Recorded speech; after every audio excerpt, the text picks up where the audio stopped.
안녕하십니까. 오늘은 화학이야기 5번째로 산과 염기에 대해서 말씀드리도록 하겠습니다. 우리가 이 산과 염기를 보면은 일상생활에서 살펴보면은 산과 염기, 또 다른 하나는 산화와 환원은 우리 일상생활에서 많이 접할 수 있는 부분입니다. 그래서 우리가 보면은 우리 일상생활에서 어떻게 산과 염기가 활용되고 있고 산화환원이 어떻게 활용되고 있는지 살펴보도록 하겠습니다. 자, 이번 시간에는 산과 염기에 대해서, 다음 편 화학이야기 6번째는 산화환원에 대해서 말씀드리도록 하겠습니다. 자, 산과 염기. 산은 뭐고 염기는 무엇이냐? 우리가 이 산은 성철 스님이 이야기했죠. 산은 산이요, 물은 물이다. 이렇게 말씀하셨는데, 이 산은 그런 산이 아니죠. 이 산이 그런 산이 아니고, 산과 염기에 있어서 산이기 때문에 과학적인 용어입니다. 그래서 산이라는 건 뭐냐? 산이라는 것을, 산과 염기라는 것을 정의할 때 그 뜻을 나타내는 방법이 3가지 방법이 있습니다. 처음으로 아레니우스의 정의를 이야기했고, 두 번째로 브룬스테드 롤이라는 정의가 있고, 세 번째로 루이스 정의가 있습니다. 그래서 각각은 한번 살펴보면은, 아레니우스는 산을 어떻게 정의하냐면 H 플러스 이온을 내놓는 것을 산이라고 했고, 염기는 OH 마이너스 이온을 내놓는 것을 염기라고 했습니다. 아레니우스가. 자, 이 아레니우스의 정의에 의해서 산과 염기가 일반적으로 이야기가 되는데, 일반적으로 이야기를 합니다. 아레니우스 정의로. 그런데 아레니우스 정의를 가지고 설명할 수 없던 어떤 물질이 하나 합성이 됐어요. 질소와 수소를 반응시켜서 암모니아라는 NH3라는 물질을 합성을 독일에서 했는데, 이 암모니아가 확인해 보니까 염기성 성질을 나타내는 거예요. 근데 염기성 성질을 나타내는데 NH3에는 OH-를 내놓지를 않아요. NH3가 OH-를 여기에 OH-가 없어요. NH3 자체에. 그러니까 아레니우스 정의로 이거를 염기를 설명할 수가 없는 거예요. NH3 암모니아 자체를 설명할 수 없으니까 독일에서 이 문제를 하버 보시의 방법에서 합성이 됐는데, 독일에서 이거 염기성인데 염기성 성질을 띠는데 이걸 설명할 수 있는 방법이 아레니우스는 설명이 안 되니까 브랜스테드라는 사람하고 롤이라는 사람이 둘이 합해서 이 염기를 정의를 바꾸자. 염기의 정의를 바꾸면은 설명이 된다. 그래서 어떻게 바꾸냐면은 이렇게 바꿉니다. 산은 H 플러스 이온을 내놓는 것은 동일합니다. 근데 염기가 이렇게 바꿉니다. H 플러스 이온을 받는 것을 염기라고 하자. 그러면은 NH3가 이 염기가 NH3가 H 플러스 이온을 받아들여서 NH3가 H 플러스 이온을 받아들여서 뭐냐면은 암모늄 이온을 만들게 됩니다. NH4 플러스라는 암모늄 이온을 만들게 되면은 그것이 그러니까 NH3가 H 플러스 이온을 받아들이니까 우리는 뭐라고 이야기할 수 있냐면은 NH3를 암모니아를 염기라고 부를 수 있겠다. 이것이 뭐냐면은 아레니우스 정의와 브랜스 롤리의 정의의 염기의 정의의 차이점입니다. 자, 이렇게 해서 이 브랜스 롤리 정의가 설정이 됐는데, 그 이후에 루이스라는 사람이 나타났는데, 루이스라는 사람은 모든 원소의 성질은, 화학적 성질은 뭐에서 결정되냐면은 원자과 전자에 의해서 결정된다는 거예요. 원자과 전자라고 합니다. 원자과 전자. 원자과의 전자의 정의는 어떻게 되어 있냐면은 원자의 가장 바깥에 있는 전자긴 한데 화학 반응에 참여할 수 있는 전자를 원자과 전자라고 합니다. 원자 주위에 가장 바깥에 있는 전자를 최외곽 전자라고 일반적으로 이야기해요.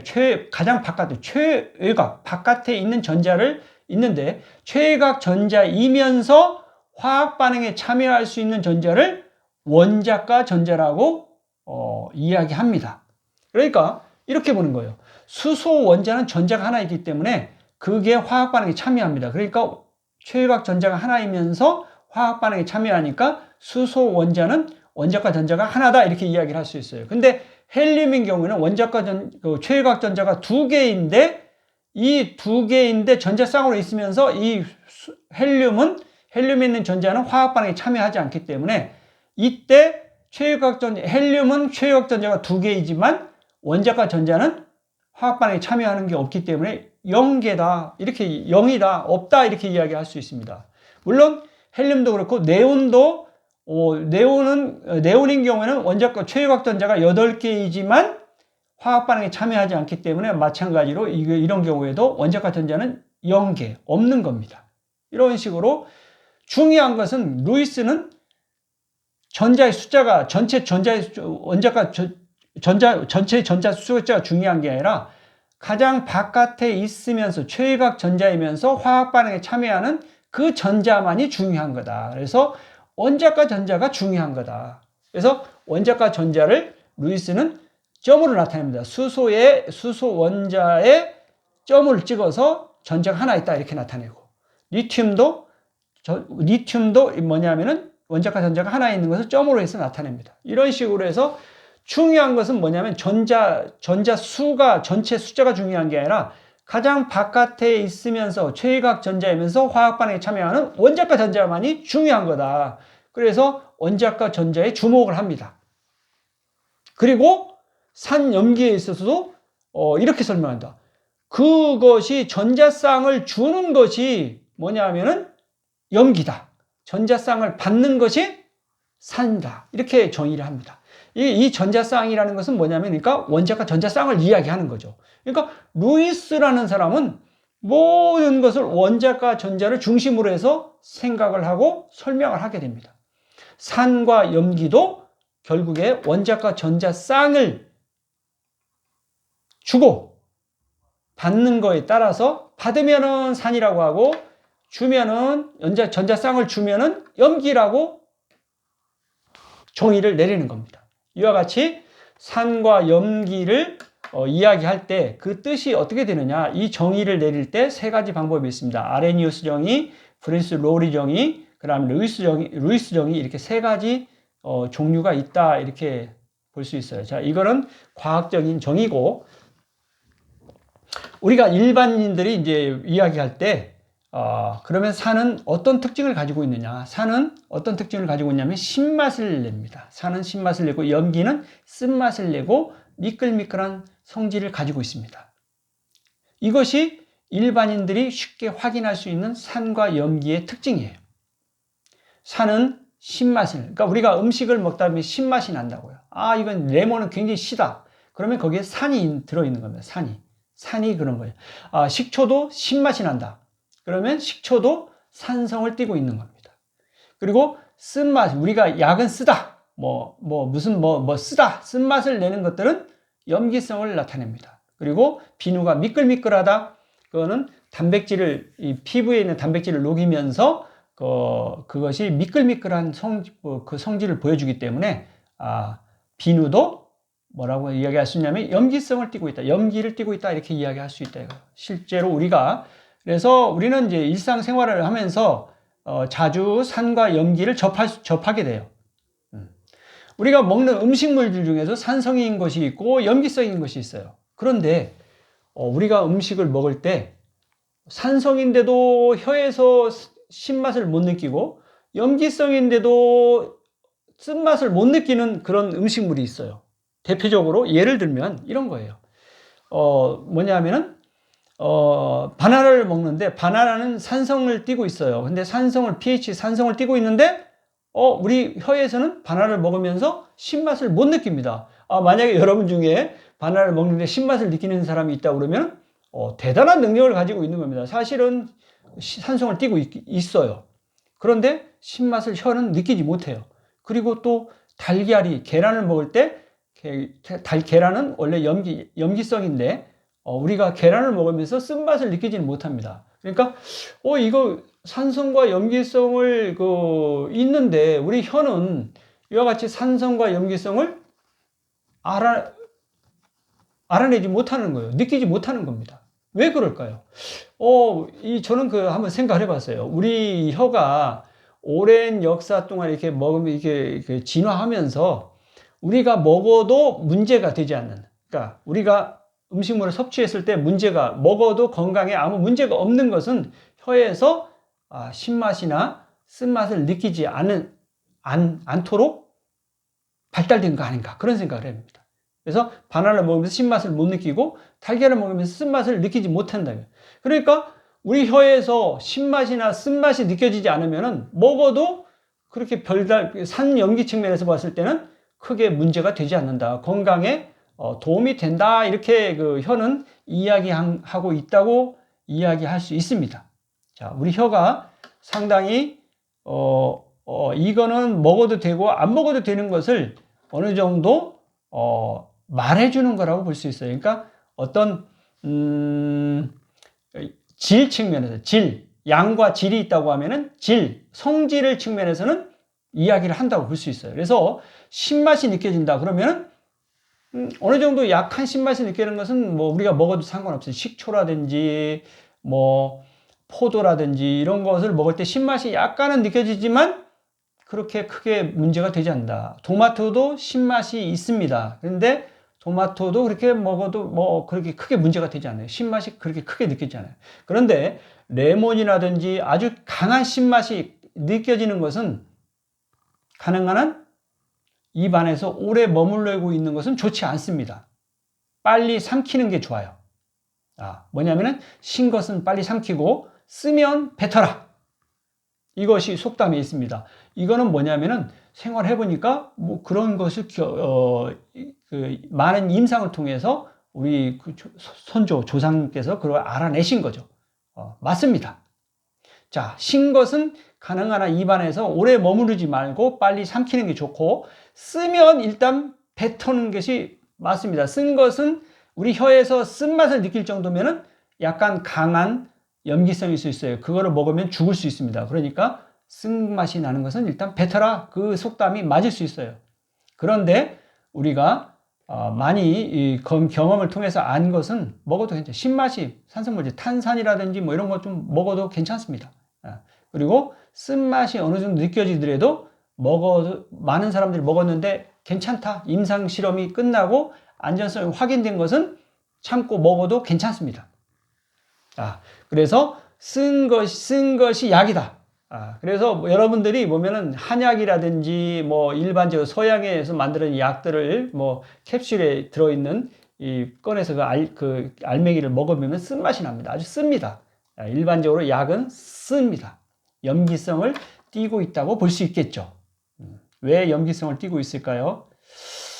약은 염기성을 띠고 있습니다. 그러니까 신맛을 느끼는 것을 먹고 뭐 이렇게 병이 나았다든지 그런 것보다는 쓴 것을 먹고 많이 낫는 그런 것을 볼 수 있어요. 그래서 쓴 게 약이라는 말이 있습니다. 그래서 쓴 것은 염기성을 띠고 있고 양염기성을 띠고 있기 때문에, 그러니까 우리 몸은 원래 pH 7.4의 약염기성을 띠고 있어야 건강한 상태예요. 그런데 어떤 이유로 만약에 몸이 어떤 부위가 산성이 됐다든지 어떤 그런 식으로 몸이 상태가 안 좋아졌을 때는 제 생각에는 그런 생각이 들어요. 그러니까 약염기성의 어떤 약물을 약을 먹고라도 그것을 극복을 해낸다 그러면은 우리 몸에 도움이 되지 않을까. 그래서 약은 쓴맛을 내는 게 아닌가 그런 생각을 해봅니다. 그럼 뭐 정확한 것은 제가 뭐 이게 말씀드릴 수 없고 제 생각에 그렇습니다. 그래서 우리는 약염기성에 쓴맛이 나는 것을 먹으면서 이건 약이다 이렇게 생각하는 것 같아요. 그리고 오랜 옛날부터 조상들부터 이렇게 그런 걸 먹었더니 병이 낫더라.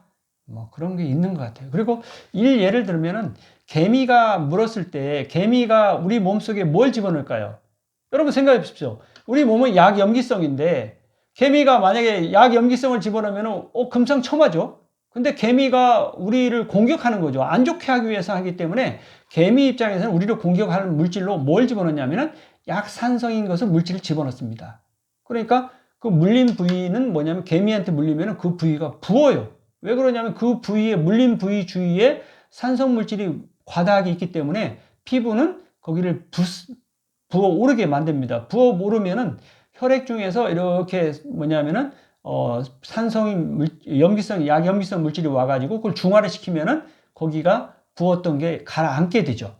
그래서 개미가 물었을 때는 산성물질이 증발하지만 우리 몸은 염기성을 가지고 있기 때문에 그거를 중화시켜서 극복해낼 수 있습니다.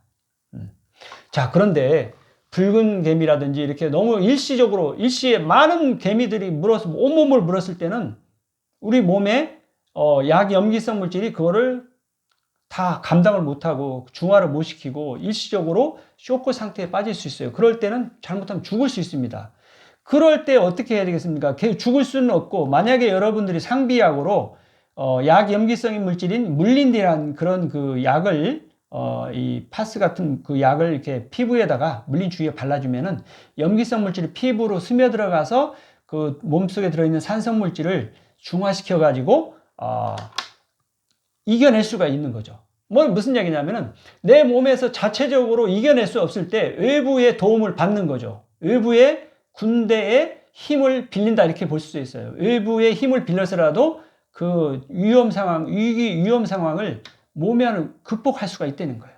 그래서 우리는 어디 놀러 갈 때, 산을 놀러 가고 그럴 때 물린디 같은 상비약을 가지고 가는 게 좋습니다. 그래야 혹시라도 우리가 모르는 위험한 상태에 있을 때 그 위험으로부터 이겨낼 수 있는 거죠. 이거는 유비무환의 정신이 필요하다고 볼 수 있어요. 자, 그 다음으로 우리 염기성 물질로 탄소의 질소가 붙어 있는 형태를 갖다가 아민이라고 합니다. 그래서 뭐 탄소가 하나 있을 때는 메틸아민이고 탄소가 두 개 붙어 있으면 에틸아민이고 이런 식으로 아민이라는 물질이 있는데 이들 아민 물질들은 끓는 점이 낮아서 휘발성이 이렇게 기체로 날아갑니다. 기체로 날아가가지고 우리 코로 들어오면은 그것이 코에서 어떻게 냄새를 인식하냐면은 비릿한 냄새로 인식합니다. 그러니까 생선이라든지 어떤 비릿한 냄새가 나는 그 음식물에는 아민이라는 물질이 들어있는 거예요. 아민이라는 물질이. 그래서 그 아민에 의해서 우리가 뭐냐면은 비릿한 냄새를 맡기 때문에 그리고 비릿한 것은 가능한 한 먹지 말라는 그 신호죠. 그래서 기분이 나쁩니다. 비린내가 나면 나빠요. 그러니까 생선이 상하고 그랬을 때 더 비린내가 많이 나요. 그러니까 비린내는 건강에 안 좋을 수 있다는 신호를 보내주는 거죠. 기분이 나쁩니다.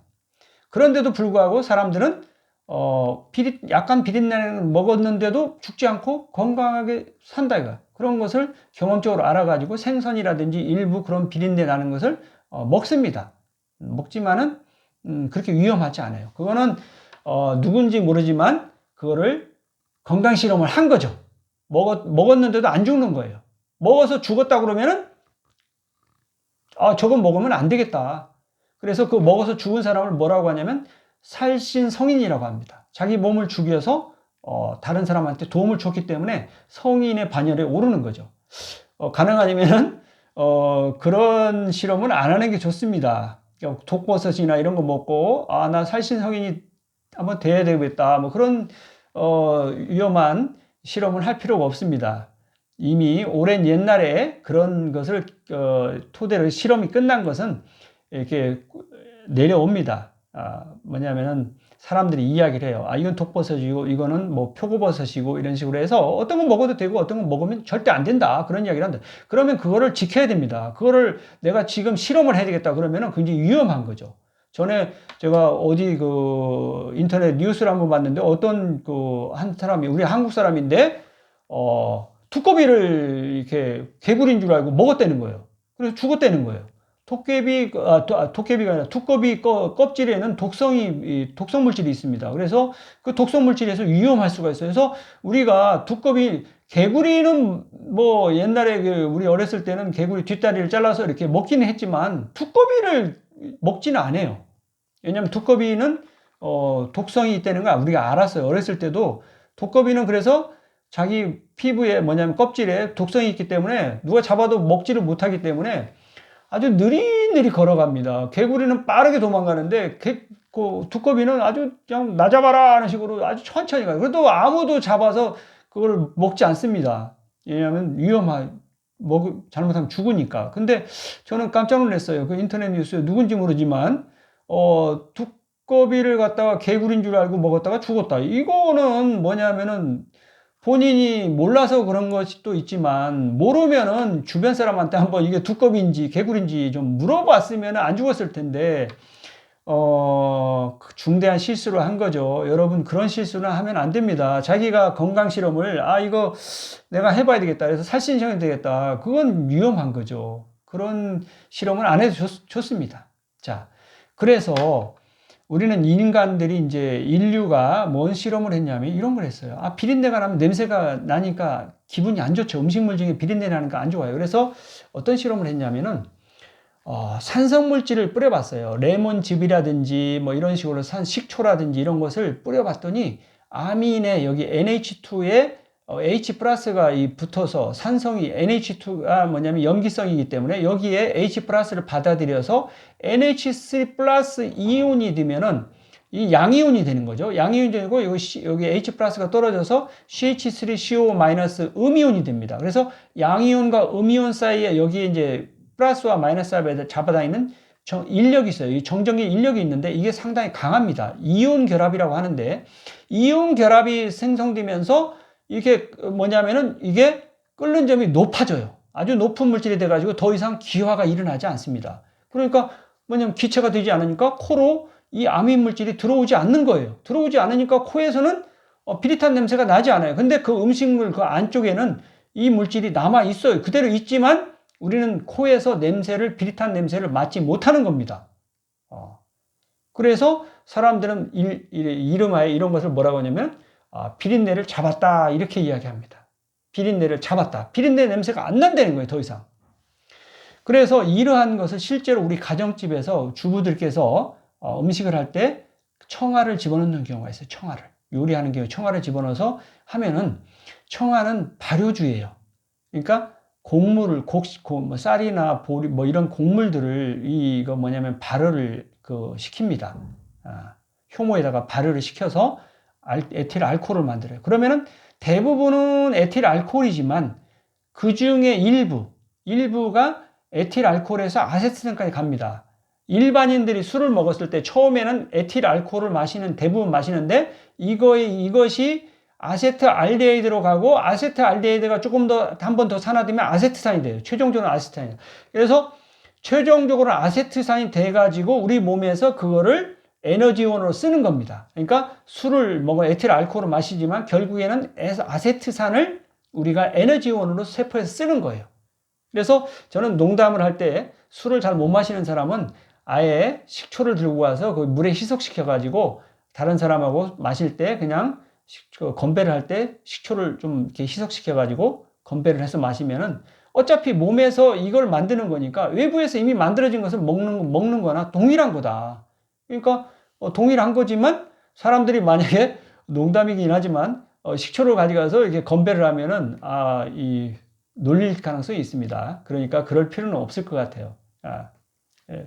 어쨌든 결국에는 무슨 이야기냐면은 청아의 아주 일부이긴 하지만 아세트산 CH3COH가 들어서 아민을 잡아주기 때문에 비린내가 나는 어떤 그 요리를 할 때는 청아를 이렇게 집어넣어서 하면은 비린내를 잡을 수 있다는 이론적인 설명을 할 수 있어요. 그래서 가정주부들이 가끔 청아를 사용하는 경우가 있습니다. 자, 그래서 그렇게 잡는 거고, 제가 어느 날 텔레비전을 한번 봤는데 대박집 이렇게 나오는 경우가 있어요. 그래서 대박집에서 홍게를 이렇게 파는데, 홍게를 파는 집이에요. 홍게를. 근데 한쪽 집은 쪽박을 차고 있고 다른 집은 대박을 내는 거예요.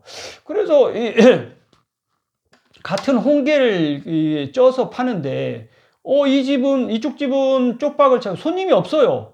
그리고 실제로 그 실험을 해서 먹어봤더니 비린내가 나는 거예요, 홍게에서. 그러니까 더 이상 안 먹어요. 한 마리도 안 먹어요. 그런데 대박집은 무한 리필입니다. 대박집은 무한 리필을 해주면서 손님들이 맛있다는 거예요. 그러니까 한 마리만 먹는 게 아니라 여러 마리를 먹어요, 실제로. 이게 왜 이런 차이가 생기느냐.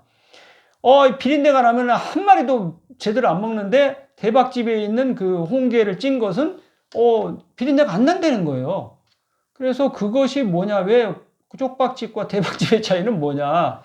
그래서 이제 그 비법을 알려달라고 그랬더니 그 대박집 사장님이 비법이 있는데 뭐냐면 비법이 포도주에다가 이거를 숙성을 시켜가지고 홍게를 숙성을 시켰다가 뭐냐면은 포도주에 넣어가지고 포도주에 넣어 숙성시킨 다음에 홍게를 찌니까 비린내가 안 나더라. 그래서 손님들이 밀려들고 있는데, 그래서 처음에는 포도주를 사다가 했는데 포도주 값이 비싸니까 이제 포도주를 아예 대량으로 포도를 사다가 포도주를 대량으로 담아가지고 거기에 이제 포도주에다가 숙성을 시켜서 계속 해서 이제 무한 리필로 해가지고 했더니 손님들이 밀려 들어가지고 대박집이 됐다. 자, 여러분, 여기에서 중요한 것은 뭐냐면, 여러분, 여기 아까 청아도 그렇지만 이 포도주 안에도 대부분은 99.5%가 에틸 알코올, 술이라고 하지만 그 중에 일부가 아세트산이 돼 있을 수가 있어요. 그래서 그 아세트산이 아민을 해가지고 잡아가지고 그 암모늄과 이 양이온과 음이온으로 돼가지고 이온 결합이면서 끓는 점이 높아져서 더 이상 아민이 기화가 되지 않고 코로 들어오지 않기 때문에 비린내가 나지 않는 거예요. 그러니까 비린내를 나지 않게 하는 비법이 뭐냐면은 그렇게 했다는 거예요. 자, 그리고 여러분들 우리 이제 이 이탈리아에 아주 유명한 식초가 있는 게 발사믹 식초가 있습니다. 발사믹 식초는 어떻게 만드는 거냐면은, 발사믹 식초는 포도주를 공기 중에 오래 노출시켜 놓으면은 포도주의 알코올이 전부 다 식초로 갑니다. 결국에는 모든 건 식초까지 가는데, 그래서 뭐냐면 포도주로 만든 식초다. 그래서 그거를 그 발사믹 지역에서 그거를 상표를 브랜드를 뭐라고 부르냐면 발사믹 식초라고 부른 겁니다. 발사믹 식초. 그렇습니다. 발사믹 식초는 포도주를 거쳐서 아세트산이 만들어진 거예요. 우리가 식초 종류는 굉장히 많죠. 사과 식초도 있고 이렇게 사과 식초, 감 식초,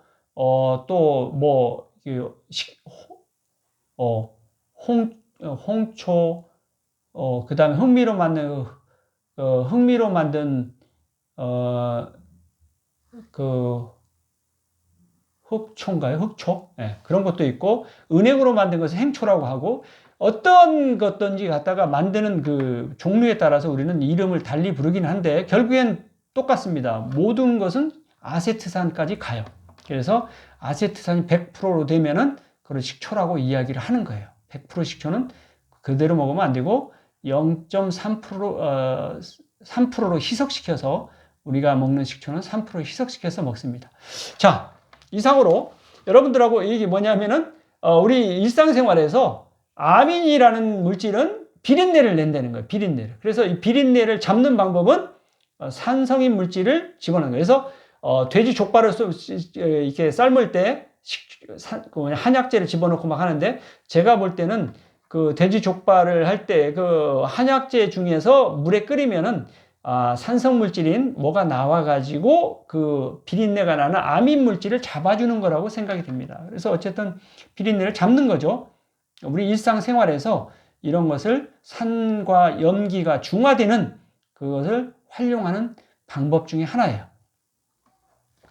자, 우리 그러면 이제 우리 그런 것도 있고, 우리 일상생활, 우리 몸 건강에서는 어떠한 일이 벌어지냐. 우리 몸은 pH가 7.4로서 약 염기성을 띠고 있어요. 약 염기성을 띠고 있을 때 건강해요. 그런데 어떤 부위는 잘못돼가지고 혈액순환이 잘 안 되고, 이런 식으로 림프혈액순환도 안 되고 그러면서 pH가 5.0까지 떨어지는 경우가 있다는 거예요. 여러분, pH 7.4일 때는 건강한 상태인데, pH가 5.0까지 산성 상태로 이렇게 떨어지면은, 생각해보세요. 이거는 좋은 상태지만 이거는 어떻게 했습니까? 아주 안 좋은 상태, 환경이 아주 안 좋은 상태로 떨어지게 되면은 정상세포가 살기가 굉장히 어렵다는 거예요. 정상세포가 암세포로 진행된다는 겁니다. 그런 이론들이 발표돼 있어요. 그리고 그러니까 우리는 혈액순환이 잘 되게 해서 pH 7.4가 유지되게 하는 것이 건강한 길로 가는 겁니다. 그러니까 그 굉장히 중요하죠. 그래서 우리는 혈액순환이 잘 되면은 pH도 7.4에 근접할 수 있고, 그 다음에 산소 포화도도 높을 수 있어요. 산소가 잘 공급되니까 산소 포화도 높을 수 있어요. 그런데 이 pH가 이렇게 5.6까지 온도가, 체온도 낮아지고, 혈액순환이 잘 안 되면 체온도 낮아지고, 산성도도 높아지고, 이렇게 pH 5.0까지 떨어지고, 그러면 산소 포화도도 낮아지고, 그러면은 그 주위에 있는 세포들은 굉장히 열악한 환경에 있는 거예요. 열악한 환경에 있으면은 그 정상세포가 살기 어렵고, 암세포만이 살 수가 있어요. 그러니까 암세포로 전환된다는 거예요. 그래서 이런 열악한 환경을 좋은 상태로, 산소 포화도를 높여줬더니, 암세포가 정상세포로 돌아간다는 그런 실험을 성공적으로 한 예가 있습니다. 자, 그러니까 우리 몸에 있는 이거를 갖다가 저체온, pH가 높은 거, pH가 이렇게 뭐냐면 산성도가 높은 거, pH가 낮은 산성 포화도, 산소 포화도, 이런 상태에 아주 열악한 환경으로 간다 그러면은 세포들이 살기 어려워서 암세포가 될 수 있다는 거예요. 그러니까 어떻게 해야 되겠습니까? 우리는 건강해지려면 혈액순환이 잘 되게 해가지고, 따뜻한 36.5도를 유지하고, 그 다음에 산성도를 pH 7.4로 유지되고, 그 다음에 높은 산소 포화도가 되게끔 해준다고 하면은, 우리 세포들은 굉장히 좋은 환경에서 건강한 세포 활동을 할 수가 있어요. 그러면 우리는 건강해지는 겁니다. 자, 알겠습니까? 산성과 염기성 측면에서 볼 때 우리는 이 굉장히 중요합니다. 그리고 만약에 세균이나 바이러스 이런 면역력도 관계된다고 볼 수 있어요. 약염기성일 때는, 우리 pH 7.4일 때는 면역력이 좋기 때문에 세균이나 바이러스를 이겨낼 수가 있어요. 그렇지만 만약에 몸 상태가 이런 식으로 혈액순환이 안 되고 그러면은 이런 것도 제거를 못 하기 때문에 이런 것들에 의해서 우리가 질 수가 있어요. 진다는 것은 죽는다는 거죠. 그렇습니다. 아주 중요한 이야기예요. 자, 우리 몸에서 보면은 입 안에서는 약염기성이었다가 소장에 가면은 뭐냐면은 위에 가면은 강한 강산이 되고, 그 다음에 소장에 내려면 또 약염기성으로 대장에 가면은 약한 산성이 될 수 있는데, 여기서 여러분들이 중요한 것은 이 산과 염기가 있죠. 산, 염기가 이런 그 환경이 조성되는데, 특히 우리가 눈여겨봐야 되는 건 대장입니다.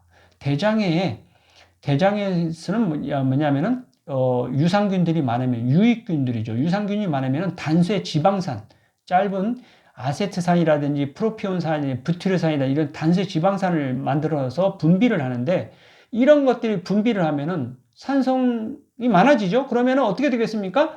유산균, 산이 있을 때, 이 산이 있을 때 잘 사는 균을 유산균이라고 해요. 그러니까 유산균들이 산성이 많으면 많을수록 자기들이 생존하기 유리한 환경이 되는 거죠. 유해균들은 약염기성일 때 염기성이 되면 될수록 더 좋아져요. 그러니까 암모니아가 많이 이게 생성되고, 그런 고기를 많이 먹으면 암모니아가 많이 생성돼요. 그러니까 고기를 많이 먹는 사람들은 대장이 나빠질 수가 있어요. 그러니까 식물성을 많이 먹고 유산균 먹이를 많이 먹는 사람은 대장에 유익균들이 많아서 건강한 장 상태를 유지할 수 있는 거죠. 그러니까 이거는 뭐냐면은 내가 고기를 많이 먹고 육류를 많이 먹고 그래서 대장을 나쁘게 환경을 만들 거냐, 그렇지 않으면은 유산균들이 먹는 먹이를 많이 먹어가지고 장을 건강하게 할 거냐, 그거는 각자 한번 생각해 봐야 될 대목 중에 하나입니다. 건강하려면은 장을 건강하게 해야 됩니다.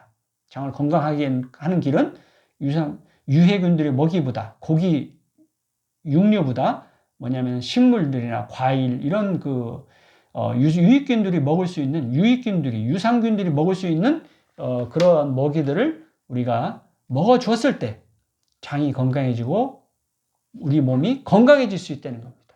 그래서 현대에 들어와가지고는, 옛날에는 몰랐는데 현대에 와서는 유익균이 중요하다는 걸 알았어요. 그래서 장을 건강하기 위해서 아예 그냥 유산균을 먹는 프리바이오틱스가 있고, 그 다음에 프로바이오틱스가 있고, 유산균의 먹이를 먹는 프리바이오틱스가 있습니다. 이 두 개를 합한 것을 신바이오틱스라고 하는데, 어쨌든 유산균을 먹든지 유산균을 먹이를 먹든지 이런 방법을 써서 장을 건강하게 하려는 노력들을 많이 하고 있어요. 현대에 와가지고는. 그래서 뭐 선전도 이 락토핏도 팔고 뭐 이런 식으로 뭐 이렇게 많이 시장이 형성되어 있는 것으로 알고 있어요. 그래서 어쨌든 중요한 것은 뭐냐면 장을 건강하게 하는 것이 중요하다는 거예요. 제가 해보니까 프로바이오틱스 유산균을 먹는 것도 중요하지만 먹이를 먹는 것도 굉장히 중요하다. 프리바이오틱스. 그래서 프리바이오틱스를 먹으면 유산균이 굉장히 빠른 속도로 증가합니다. 1일 만에 200억 배가 증가한다는 그런 그 건강 서적을 본 적이 있어요. 그러면 1일에 200억 배가 늘어나면 200억 배에 또 200억 배면 얼마입니까? 어마어마한 숫자가 늘어나는 거예요. 그러니까 프로바이오틱스를 먹는 것도 중요하지만 프리바이오틱스 유산균의 먹이를 먹는 것이 훨씬 장 건강에 위해서는 중요하다 이렇게 생각했어요. 저는 그래서 유산균의 먹이가 들어있는 그러한 우리 음식물이 뭐가 있나 공부를 해봤더니 사과에도 들어있고 돼지 감자에도 들어있고 우엉에도 들어있고 양파에 들어있어요. 그러니까 이런 것들을 지속적으로 꾸준히 먹어준다고 하면은 우리 대장, 장이 건강이 굉장히 좋아질 거예요. 그럼 장이 건강이 좋아지면은 웬만한 우리 질병은 이겨낼 수 있다. 이런 그 서적을 본 적이 있어요. 그러니까 여러분들이 이런 음식물을 먹을 때 장에 있는 미생물도 유익균도 생각해주면서 배려하면서 공생관계입니다. 그러니까 뭐냐면은 내가 도와주지 않으면 걔도 그 유익균들도 공생관계에 있는 걔들도 나를 도와주지 못하는 거죠. 그러니까 내가 먼저 유익균들을 도와주는 거예요. 먹이를 먹어줘서 도와주면은 걔네들이 또 나를 도와준다. 서로 상주하는 거죠. 그거를 생각하면서 우리가 음식물을 섭취할 때 육류만 먹지, 육류를 자꾸 먹고 유해균들이 유리한 거, 좋은 것만 먹지 말고 유익균들이 좋은 먹이를, 이 음식물을 섭취해주는 것도 굉장히 필요하다. 왜? 내 건강을 위해서 그렇게 하는 겁니다. 알겠죠? 자, 그런 거고. 만약에 우리가 야외에 놀러 갈 때, 그러니까 어떻게 해야 되겠어요? 아까 앞에서 이야기했던 물린디 같은 응급 상황에 대처할 수 있는 그런 약물들을 가지고 갔을 때 우리 위험한 상황에서 그걸 극복해낼 수 있다는 거예요. 자, 오늘은 여러분하고 산과 염기에 대해서 살펴봤고, 산과 염기의 정의가 세 가지가 있고, 그리고 산과 염기는 우리 건강에, 우리 몸에서도 아주 중요한 작용을 한다는 거예요. 그러니까 이러한 산과 염기가 무언지를 알고 그거를 잘 활용할 수 있다고 하면은 우리는 건강하게 살 수 있다는 거예요. 비린내가 나는 원인은 염기성인 아민 때문에 그런 거고, 그 다음에 대장에 있는 유익균들이 뭐냐면 유산균들이 잘 살 수 있는 먹이를 먹어줘서 그렇게 도와주면은 걔네들이 또 공생관계가 있기 때문에 나를 도와준단 말이에요. 그래서 건강하게 살 수 있다는 거예요. 그래서 여러분들이 중요한 것은 뭐냐면은 시냐 히로미가 이야기했듯이 뭐냐면 장이 건강한 사람은 질병도 없어지더라. 암이 걸린 사람도 없어지더라. 그래서 시냐 히로미 선생은 암 환자도 장을 깨끗하게 건강하게 해서 뭐냐면은 암을 극복했다고. 자기한테 찾아오는 암 환자 중에 한 명도 죽은 사람이 없다는 거예요. 이게 과연 믿을 만한 이야기인지는 잘 모르겠는데 책에 그렇게 써 있습니다. 시냐 히로미 선생은 장에 관한 권위자예요. 처음으로 장 내시경을 개발하신 분이고 장에 대해서는 누구보다도 더 많이 아는 사람이에요. 그래서 장 건강이 무척 건강에 중요하다는 것을 열변하십니다. 책에 써 있어요. 자, 여러분들 질병에 걸린 사람들은 대부분 장을 이렇게 내시경으로 보면은 아주 더럽다는 거예요. 문제가 많다는 거예요. 그래서 이분이 한 게 뭐냐면은 계란과 우유를 많이 먹는 사람들은 10중 8구 장이 나쁘다는 거예요. 그래서 장이 나쁜 사람들 이렇게 질병이 있는 사람 찾아오면은 계란과 우유를 일단 끊어라. 그리고 뭐냐면 과일이나 채식을 육류를 하지 말고 육류식을 하지 말고 과일과 채소를 꾸준히 복용한 다음에 계속 장의 상태를 살펴봤더니 장이 깨끗해지더라는 거예요. 장이 깨끗해지면서 질병도 완전히 낫더라. 이러한 실험을 계속 했는데 다 맞아 들어가야 되는 거예요. 그러니까 이분이 주장하는 것은 뭐냐면은 장이 건강하면은 모든 질병을 극복할 수 있다. 장 건강이 엄청 중요하다는 것을 아주 강하게 말씀하십니다. 여러분, 자, 여러분들도 건강하게 살려고 하면은 우리가 산염기를 이해하고 그 다음에 장을 건강하게 가지고 가는 것이 우리 건강에 굉장히 도움이 된다는 거예요. 알겠죠? 자, 오늘은 여러분하고 산과 염기를 통해서 우리가 어떻게 하면 건강해질 수 있는지 이야기해 봤습니다. 자, 여러분들 건강하게 사는 길은 바로 그겁니다. 자, 제가 외치는 구호가 있죠. 뭐냐면은 소중한 나, 건강한 행복.